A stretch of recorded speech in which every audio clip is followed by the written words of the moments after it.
इस वीडियो में आज हम इपॉक्साइड के बारे में जानकारी हासिल करेंगे।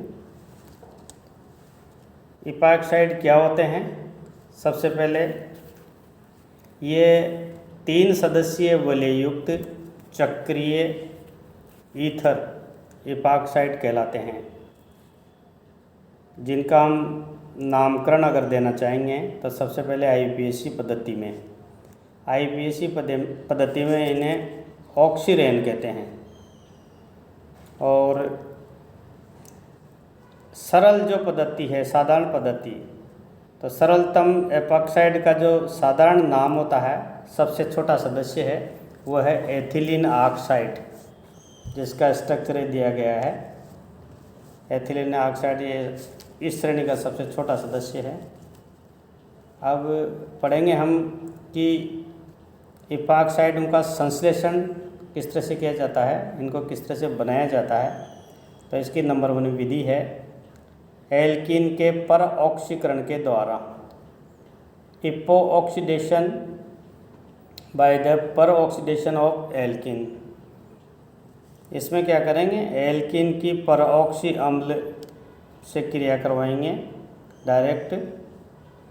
तो परऑक्सी अम्ल से एक ऑक्सीजन परमाणु एल्कीन की ओर होता है, और जो कि एपॉक्साइड में ऑक्सीकृत हो जाते हैं। इस क्रिया को एपॉक्सीकरण कहते हैं। जैसे एग्जाम्पल के द्वारा पढ़ेंगे, यहाँ से ये एल्कीन का सूत्र है नीचे, इसमें ये पर एसिड है, alkene RCH double bond CHR और R-COOH, ये पर एसिड है। इसका इपॉक्सीकरण हुआ तो एक इपॉक्साइड या ऑक्सीरेन बन जाता है। इसी तरह से इस तरह की एल्कीन लेते हैं। दूसरा एग्जाम्पल पर R2C डबल बॉन्ड CR2, जिसमें दोनों R समूह अलग अलग हो और पर एसिड से रिएक्शन करेंगे तो इस तरह की R2C और CR2O वाली एपॉक्साइड बन जाएगी। नोट, एल्कीन का परऑक्सी अम्ल से एपॉक्सीकरण द्विबंध पर समपक्ष योग यानी कि सिस एडिशन है, अर्थात एल्कीन में एक दूसरे के सापेक्ष समपक्ष प्रतिस्थापी एपॉक्साइड में भी एक दूसरे के समपक्ष ही रहते हैं, तथा इसी प्रकार की विपक्षी प्रतिस्थापी एपॉक्साइड भी विपक्षी ही रहते हैं। यानी कि समपक्ष प्रतिस्थापी बनता है तो समपक्षी बनेंगे, और विपक्षी लेते हैं तो उसके द्वारा बनने वाला प्रतिस्थापी भी विपक्षी ही बनेगा। उदाहरण पे सबसे पहले हमने समपक्ष ब्यूटीन ली, तो इससे बनने वाला जो प्रतिस्थापी होगा समपक्ष 2,3 डाइमेथिल ऑक्सीरेन होगा। जैसे ये समपक्ष 2 ब्यूटीन का सूत्र है, जिनमें पर एसिड से रिएक्शन हुई तो इससे बनने वाला प्रतिस्थापी भी समपक्ष 2,3 डाइमेथिल ऑक्सीरेन बन गया। ठीक इसी तरह से यदि विपक्ष 2 ब्यूटीन लेते हैं तो इससे बनने वाला भी जो प्रतिस्थापी होगा 2,3 डाइमेथिल ऑक्सीरेन, ये भी विपक्षी होगा।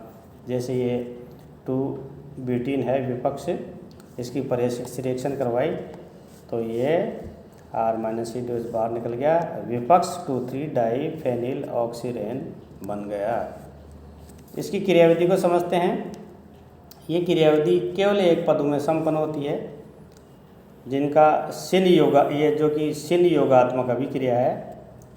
तो सबसे पहले ये एक एल्कीन है। एल्कीन में इस तरह से इलेक्ट्रॉन का अभिगमन होता है, और जो एसिड का जो ऑक्सीजन होता है उसके साथ ये आपस में इस तरह से बंधित हो जाते हैं और एक इपॉक्साइड बन जाता है, और एसिड का मॉलिक्यूल बाहर निकल जाता है। सिन योगात्मक अभिक्रिया क्या होती है? एपॉक्साइड बनाने के लिए ऑक्सीजन परमाणु को द्विबंध द्वारा बंधित दोनों परमाणु के साथ बंध बनाना आवश्यक है। ये इसके लिए इम्पोर्टेंट चीज़ है। पूर्व में एपॉक्साइड बनाने वाले कार्बनिक यौगिक सभी अस्थायी होते हैं, जिसके कारण इस अभिक्रिया को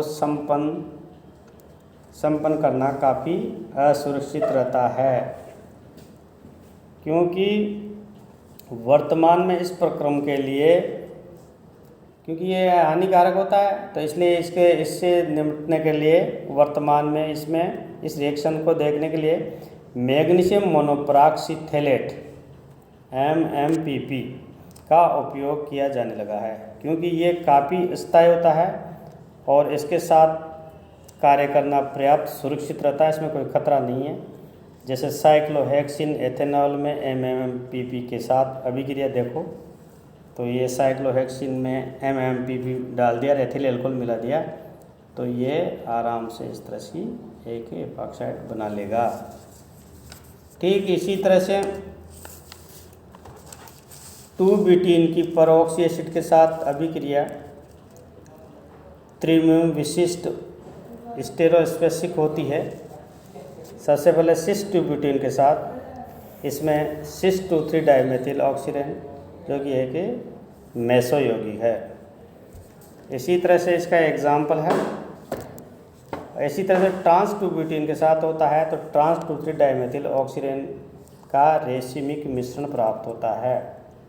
ये दोनों का एग्जाम्पल है। सबसे पहले सिस-2-ब्यूटीन का, इसका परेसिक्स रिएक्शन की तो ये सिस-2,3 डाइमेथिल ऑक्सीरेन या मेसो यौगिक बन गया।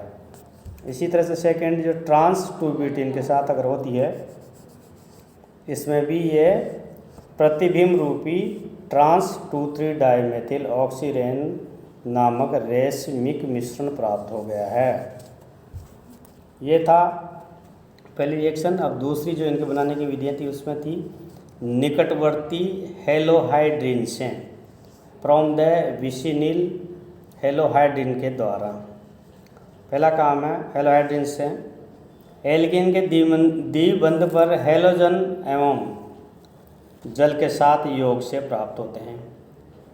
तो इसके लिए हमें इस अभिक्रिया में क्षारों की उपस्थिति होना बहुत ज़रूरी है।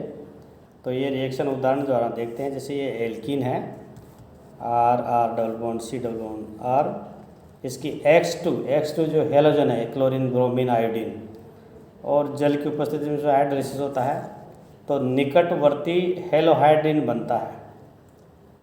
और इस निकटवर्ती हेलोहाइड्रिन में से -X और H2 मोलिक्यूल बाहर निकल जाता है, तो एक इपॉक्साइड का मोलिक्यूल प्राप्त हो जाता है। तो इस अभिक्रिया की जो ये निकटवर्ती हेलोहाइड्रिन के द्वारा भी हम इस तरह से प्राप्त किए हमने। अब पढ़ेंगे एपॉक्साइड की रासायनिक अभिक्रियाएं, केमिकल रिएक्शन ऑफ इपॉक्साइड। ये भी इम्पोर्टेंट है। इसके बारे में सबसे पहले हम जानते हैं कि 3 सदस्यों की तनाव युक्त वलय के कारण एपॉक्साइड ईथरों की तुलना में नाभिक स्नेही प्रतिस्थापन न्यूक्लियोफिलिक सब्स्टिट्यूशन रिएक्शन के प्रति काफ़ी अधिक क्रियाशील हो जाते हैं और वलय आसानी से खुल जाती है। अतः इनकी प्रमुख रासायनिक अभिक्रियाएं निम्न प्रकार से हैं। यहाँ पर ये ध्यान देने की बात है कि जो 3 मेंबर्ड रिंग होती है उसमें काफ़ी रिंग में आप तनाव होता है। उस तनाव के कारण ईथरों की तुलना में ये अभिक्रिया नाभिक स्नेही प्रतिस्थापन अभिक्रिया देगी और इस प्रतिस्थापन के कारण ये यौगिक बहुत ज़्यादा क्रियाशील हो जाते हैं और इसकी रिंग खुल जाती है, इसकी वलय खुल जाती है। तो ये रिंग अलग अलग प्रकार से खुलती है। तो सबसे पहले नंबर 1 है अम्ल उत्प्रेरण से वलय खुलने वाली अभिक्रियाएं। ये जो अभिक्रियाएं होगी एपॉक्साइड की, सबसे पहले अम्ल के द्वारा उत्प्रेरित होगी और उसकी फिर वह रिंग खुल जाएगी। इसलिए ये ऐसी रिएक्शंस को जो हम कहेंगे acid catalysed ring opening reaction of epoxide. और दूसरी अभिक्रिया है क्षार उत्प्रेरण से वलय खुलने वाली अभिक्रियाएं। इसको कहेंगे best catalyst ring opening reaction of epoxide. और थर्ड रिएक्शन है इनकी एपॉक्साइड वलय के खुलने का अभिविन्यास, orientation of epoxide ring opening. और इनकी चौथी अभिक्रिया है एपॉक्साइडों के साथ कार्बधात्विक यौगिकों की क्रियाएं, reaction of organometallic compound with epoxide. इस तरह से एपॉक्साइड की ये 4 प्रकार की अभिक्रियाएं होगी, जिनको हम एक एक क्रम करके अभी इसमें पढ़ेंगे। तो सबसे पहली जो रिएक्शन थी वह है अम्ल उत्प्रेरण से वलय खुलने वाली अभिक्रियाएं। इन रिएक्शन ये अभिक्रियाएं अम्ल उत्प्रेरक की उपस्थिति में होती है और एपॉक्साइड जल एल्कोहल जैसे दुर्बल नाभिक स्नेही के साथ क्रिया करके से वलय खुल जाती है और ग्लाइकॉल व्युत्पन्न बनते हैं, यानी कि 2 प्रतिस्थापी एथेनॉल व्युत्पन्न बनते हैं। जैसे इसमें जो ये एपॉक्साइड की रिंग है, उदाहरण इस स्ट्रक्चर में जल के साथ रिएक्शन करी और उत्प्रेरक के रूप में यहाँ पर अम्ल लेंगे और इस अम्ल के लेने से एक रिंग पर इसकी रिंग खुलेगी तो OH जुड़ जाएगा, दूसरे पर OH, यानी कि ये ग्लाइकॉल नामक प्रोडक्ट बन जाएगा। इसका एग्जाम्पल के द्वारा एक्सप्लेन करते हैं। जैसे एपॉक्साइड स्ट्रक्चर में अभी एथिलीन ऑक्साइड लेते हैं, फिर इसकी जल से रिएक्शन कराएंगे तो वही जल का उत्प्रेरण तो 1,2 एथेन डाइऑल नामक ये कंपाउंड बन जाएगा। इसी तरह से अगर इसमें हम एपॉक्साइड की क्रिया एथिल एपॉक्साइड की क्रिया एथिल अल्कोहल और H+ की उपस्थिति में करते हैं तो फिर ये 2 एथॉक्सी एथेन में बदल जाती है, 2 एथॉक्सी एथेन में बदल जाएगी और रिंग खुल जाएगी। नेक्स्ट इसी में अगर आप HBr से भी क्रिया करते हैं, ये भी एक एसिड है और CH2CH2 एथिलीन ऑक्साइड है और HBr से रिएक्शन करेंगे तो एक एटम पर Br लगेगा, दूसरे पर OH लग जाएगा, यानी कि 2 ब्रोमो एथेनॉल नामक 2 प्रतिस्थापी कंपाउंड प्राप्त हो जाएगा।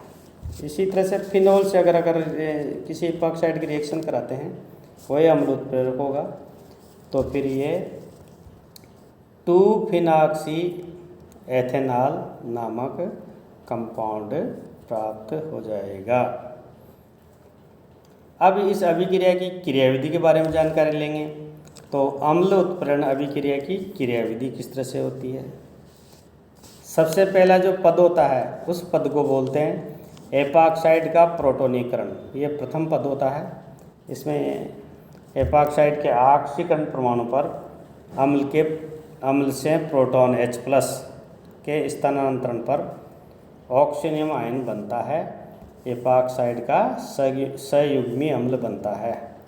जैसे स्ट्रक्चर है, एक एपॉक्साइड है और एसिड से H+ इनकी प्रोटॉन प्राप्त हुआ और ये प्रोटॉन एपॉक्साइड की ऑक्सीजन के साथ मिलकर के प्रोटोनीकृत एपॉक्साइड बना लेगा, जिसको कि एथिलीन ऑक्सीनियम आयन भी कहते हैं। पहले पद में यह प्रोटोनीकरण हुआ। दूसरे पद में जो ऑक्सीनियम आयन के कार्बन पर नाभिक स्नेही, यहाँ पर जल एक नाभिक स्नेही के रूप में काम करेगा, अतः कार्बन परमाणु पर नाभिक स्नेही जल का आक्रमण होता है और वलय का CO बंध टूट जाता है, जिसके कारण इस एपॉक्साइड की वलय खुल जाती है। जैसे ये है, ये HOH एक जल है जो कि यहाँ पर नाभिक स्नेही का काम कर रहा है और ये एपॉक्साइड है। तो इस नाभिक स्नेही का अटैक यहाँ पर इस कार्बन पर होगा जो कि तीर के निशान के द्वारा दिखाई जा रहा है और ये 2-हाइड्रोक्सी एथिल ऑक्सीनियम आयन बन जाता है। अब तीसरे पद में जो 2-हाइड्रोक्सी एथिल ऑक्सीनियम आयन है, ये जल को प्रोटॉन स्थानांतरित करके अम्ल उत्प्रेरक को पुनः उत्पन्न कर देता है, यानी कि अब यहाँ पर एक प्रोटॉन बाहर निकल जाएगा, इसलिए इस अभिक्रिया को विप्रोटोनीकरण भी कहते हैं।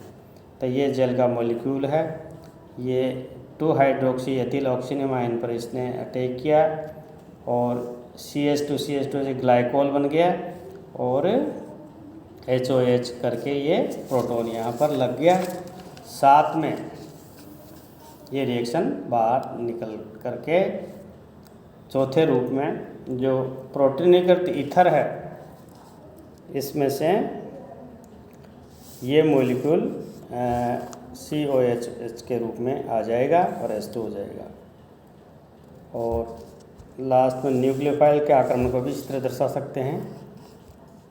ये न्यूक्लियोफाइल इस कार्बन पर अटैक करके प्रोटोन ग्लाइकाल बना देगा और प्रोटोनिकृत ग्लाइकाल का फिर विप्रोटीकरण होता है, तो इसके द्वारा ग्लाइकाल मॉलिक्यूल बन जाएगा, जो कि रिंग खुलने के बाद में लास्ट एंड फाइनल प्रोडक्ट बनता है। तो ये अम्ल उत्प्रेरित अभिक्रिया की क्रियाविधि थी, जिसमें हमने टोटल स्टेप पढ़े थे। सबसे पहले प्रोटोनीकरण, फिर द्वितीय पद, उसमें मतलब रिंग खुल जाती है, ऑक्सीजन आयन बन जाता है। फिर तृतीय पद 2 हाइड्रोक्सी एथिल ऑक्सीजन आयन से ग्लाइकोल बन जाता है। और हम नेक्स्ट आज यहाँ पर ही समाप्त करते हैं। अगले वीडियो में हम क्षार उत्प्रेरित अभिक्रियाओं के बारे में जानकारी प्राप्त करेंगे। सभी को बहुत बहुत धन्यवाद। ओके।